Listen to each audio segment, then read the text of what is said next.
लग्न.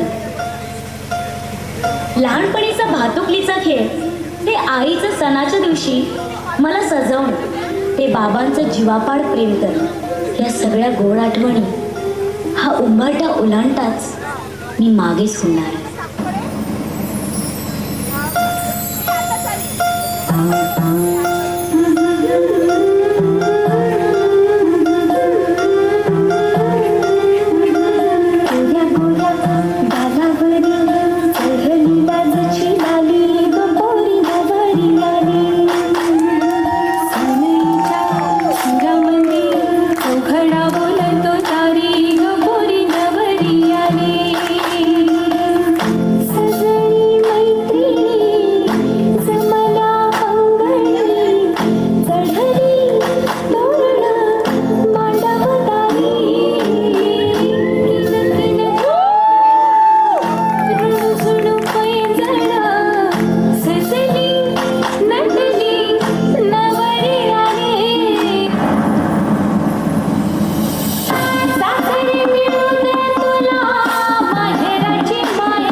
या घरात एक मुलगी म्हणून मी जगले आणि हा उंबरठा ओलांडताच मला आता एका स्त्रीचं अस्तित्व लाभणार आहे.